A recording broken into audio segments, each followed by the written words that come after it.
After dropping 2 straight road games, the ISU football team is barely hanging on to the top 25 polls after dropping down to number 24. Good afternoon, I'm Nick Silhavy, and this is your sports. The Redbirds have now dropped back-to-back road games after falling to Carbondale 42-7 over the weekend. Head coach Brock Spack says that the team is looking forward to returning home after being on the road for the past 2 games. We need our crowd behind us. Our players need confidence. I think they're in a fragile place right now. I wouldn't say they're fragile, but they're in a fragile place, and they need the comfort of being at home.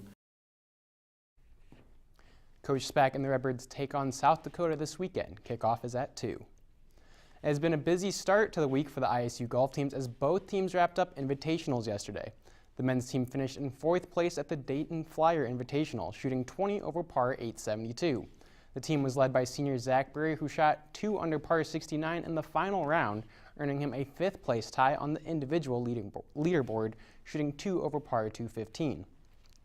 While juniors Trent Wallace and David Rower were finished in 9th place with 6 over par, and sophomore David Perkins finished 9 over par. As for the women's team, they were in Kansas for the Missouri Valley Conference preview, where one Redbird ended up in the top 3 on the individual leaderboard. The team as a whole, although ended up finishing in 8th place, but senior Kylie Walsh led the Redbirds shooting an 8 over par 224, which earned her a 2nd place tie on the individual leaderboard. Junior Caitlin Sims scored a 20 over par, while freshman Tatum King finished just 1 stroke behind her Redbird teammate. The ISU soccer team returns to action tonight after losing to Indiana State over the weekend. The Redbirds had won 5 straight before the loss as they now take on the MVC newcomer Valparaiso for the first time this season. The Birds have struggled on the road this season with only 2 wins and 5 losses while away from Adelaide Street Field. The last time these 2 teams faced each other was in 2007, where the Redbirds beat the Crusaders 2-1. Tonight's game starts at 7. Sticking with soccer and high school action, the IHSA Boys Regional Semifinals kicked off last night. Normal Community advances to the regional final after taking care of East Moline 1-0, while Normal West was on the other side of the shutout as they fell to Moline 1-0.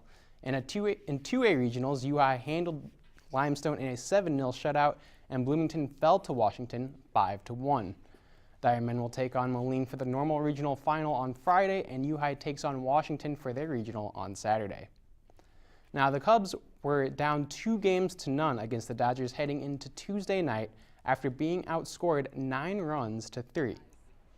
The Cubs were looking to score more runs, and in the first, Kyle Schwarber goes deep to left, and that gives the Cubs a 1-0 lead early on. But Chris Taylor of the Dodgers, after the Dodgers tied it up, of course, Chris Taylor would also go along to give the Dodgers the lead, and again in the 5th inning, Taylor would triple down the left field line to increase the Dodger lead, and they would end up scoring 6 runs in this game. And going into the 9th inning, the Cubs, they were going to try to get a couple runs in here at the end, but with 2 on, Kenley Jansen gets the strikeout. Dodgers win this one 6-1.